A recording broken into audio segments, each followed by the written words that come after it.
Hello, everybody. Hello, everyone, and welcome back again to my channel. If you are new to my channel, please try to consider subscribing, have support, and like or comment on my video. I hope everybody's doing excellent and in good and healthy conditions.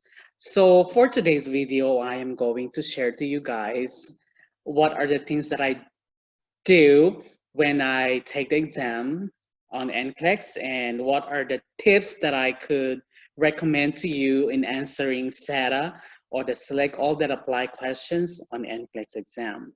Now, for those who didn't know what is SATA or the select all that apply question, this is a type of questions that you're going to encounter on NCLEX that is hard and a little bit complicated. So that's why we have to be careful in answering questions because it's not only this is a multiple choice question, but it's not only one answer that you're going to choose, but rather two, three or more correct answers. So if you're going to choose, or if you chose a wrong one answer, then therefore that is wrong. So that's why it called select all that apply. So anything that is implied to the question that you think is correct, and therefore you're going to choose that. So those are SATA questions. Okay, now without further ado, let's begin. What are the tips that I could give it to you in order to arrive to a correct answer and probably pass the test when it comes to SATA questions? Okay, let's begin first that SATA questions, let's start, it is answerable by true or false. Okay, when we say true or false, if that is associated or if that is correct or if that is wrong based on the questions that is given to you. That is why you could answer either is that is true or false on the multiple choice questions. We need to evaluate each of the questions and arrive to conclusion if that first choice is true or either false. So if that is true, then therefore you're gonna check it on the choices and proceed to another one question and tell it if that is true or false. So if you chose like three answer that is true, then therefore you're gonna choose that answer and submit it. And next to the other question, when you submit it, you cannot change it. So that's why we have to be very, very careful. Okay, remember, evaluate each of the choices if either true or false. Okay, let's move on to the second. Another thing is almost the same as true or false. You could answer it either yes or no question. So the multiple choices, if that is associated or correlated, like for the choices, if you're talking about a certain disease and the symptoms, if the symptoms are associated on the questions, and therefore you would say if that is yes or is associated. If that is correlated as well, then therefore you're going to choose if that is correlated or is there any relationship based on the symptoms as presented by the client on the questions on the NCLEX, then therefore you would say yes, or either it has no relationship, then you should say it's no. So therefore you can arrive to the conclusion and choose the correct answer if that is yes or no. Okay, now moving on to the third one is know or understand the specific symptoms or description of the disease or disorder. Mostly there are many descriptions or distinguishing factor that is correlated or associated with the disease or correlation to that. So therefore we have to consider, for instance, if you had a topic about multiple sclerosis, so there are choices like paralysis, optic neuritis, pain. So on those three of choices. Are those three are correlated or associated with the symptoms on multiple sclerosis? If that is specific symptoms, and therefore you could choose those three are also correlated or distinguishing factor for multiple sclerosis, and you're gonna check those three symptoms. Okay, then next is moving on to number 4. Remember that usually they have like 2 to 3 answer or correct answer. Very seldom that there is only one answer to the question. So as much as possible, check if that is the rightful answer for that. So remember that mostly it's like 3 or 2 correct answer for that. Okay.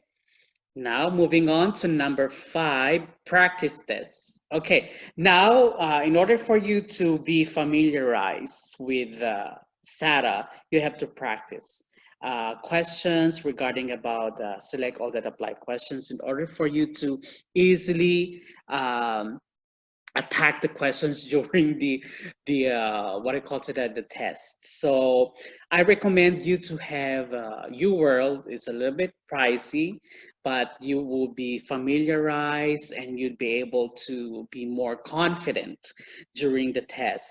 Also, Archer questions are also commendable for practicing the test. Always remember, practice makes perfect and is really, really important. Okay. Next, remember again that do not change answer oftentimes. Usually the first answer that comes into your mind is the correct answer. Why? Because when you read a question, your mind is already there and you think that is correct. Don't change it, because in the end you might not gonna change it. So that's why it's very important that your mind is settled down, that if you click it yes, true, then therefore you go for it. Okay, don't change it oftentimes, because you're going to be confused and you're going to have mental black down on during the test. So that's why mostly the first answer that comes into your mind is correct, because that's stored in your memory and your mind is tied to recall that. So therefore, remember that. Do not change your answer oftentimes. You're gonna get confused easily. Avoid too much analyzation. That's why very, very important is like, oh, is this correlated to that? Like you try to squeeze more and more. That's why during the analyzation, if during the test, because it's like a mixture of everything, confusion might attack you. And then if there's confusion, you might cram on the test because you see the time is there clicking, like you would have a mental black and you're not able to arrive to the conclusion and be able to be confused and do not get the correct answer.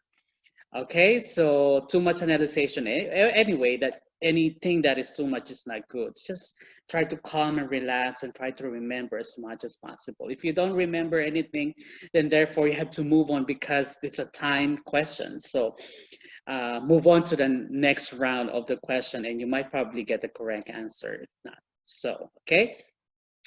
Next is number 8. You need to focus on the question itself, okay? That's why too much analyzation is not good.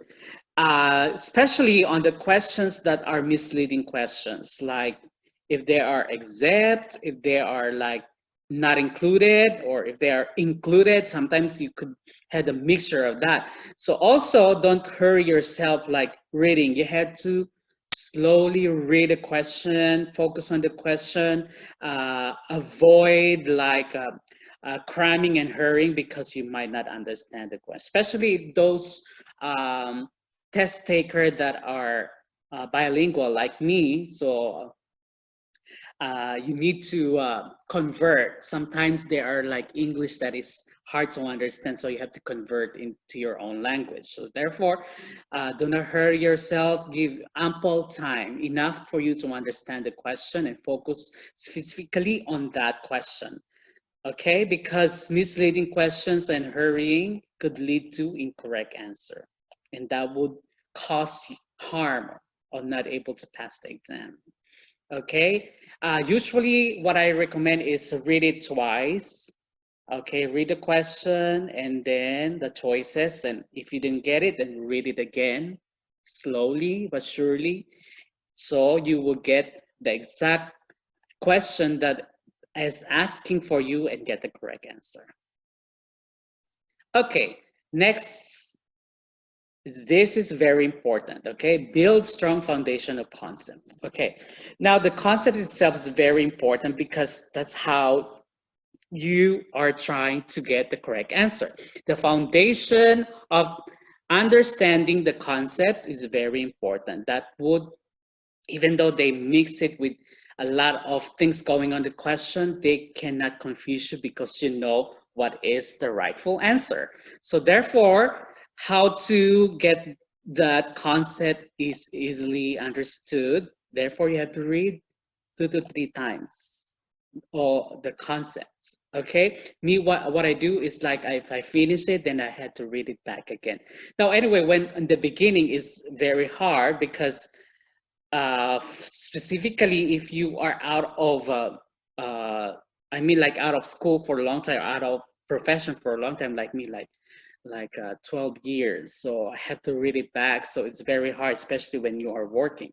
But when you read it first, of course, like for a longer period of time, you will forget that. That's normal for our brain, so that's why you had to read it so that the memory of that will be put in onto your brain and could easily be recalled. Okay, try to read it and skim the things that are important. So I also had some of I think I have video on what are the important topics, so you could check on my channel as well. But reading is very important.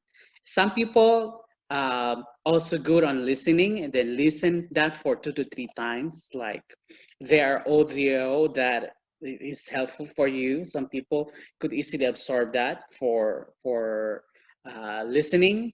And also another helpful tips is that if you don't understand well, they write it.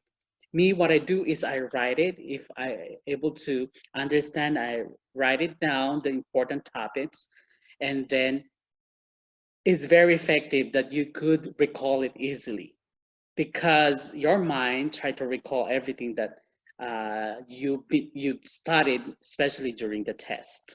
So after you do all these three, then you could understand the concept easily. I don't recommend you to memorize, but mostly I like to have memorization. But if you memorize it, but during the test, you will forget it. So it's better you understand the concept little by little, and therefore you can even though they were trying to confuse you during the test, you could easily recall that because you understand every concepts, every diseases or disorder, or what are the management or nursing management that you're going to give. So that's why it's very important to build a strong foundation of the concept and understanding these concepts very well. Okay, and last but not the least is reread questions and the choices. So I told you that during the test it's important to reread it twice or thrice. So, but make sure that you have good time to be able to correlate and choose the answer wisely and correctly. So what I do when I'm was on the exam is that I try to give ample time on rereading it twice, and then I write it down on the paper that they give, if what is the questions is asking for, and putting if there is included, except, not included, so you will not be confused on the questions. So it's very important, because if you try to hurry up reading and don't understand what they were asking for, you're gonna get the wrong answer. So these are my recommendations for you when taking the test.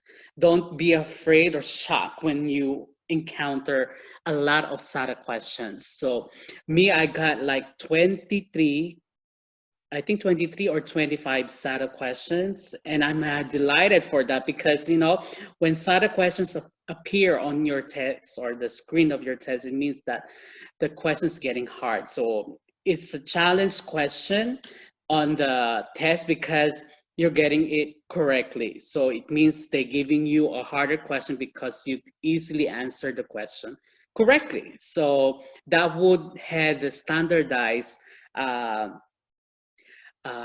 what I call a standardized um, correct answer that you'd be able to pass a test. So don't be afraid or shy. Be confident on answering those questions, because the more SATA, the merrier, and you probably get the pass the test. You'd be happy and excited when they have, during the test, what I experienced that during the test when there's SATA, I'm happy to see that to answer it, because I think my path of getting the correct answer is true, and that I would pass the test. So during the exam, I got 93 questions, and on the last 93 questions, the computer stopped, and I'm a little bit confident that I'm pretty sure that I passed on the test. And after 2 days of taking the exam, and I checked that I passed the test. So be confident when taking the exam. Be ready, prepared yourself, encountering these set of questions. Another thing that I would give it to you, that if there is like a one-liner question for you, so not a set of question, most probably that you are dropping your score. The standardized questions dropping when there's only one-liner, like trivial questions that are easy to what I call it, to answer. Most probably you are getting the wrong answer. But if they're going back again, then they're giving you a set of questions, um, they might make you get a correct answer. So those are my what I call to that, my observations. So I hope this video will help you and will come up you to have a good what I call to that confidence and be able to pass a test.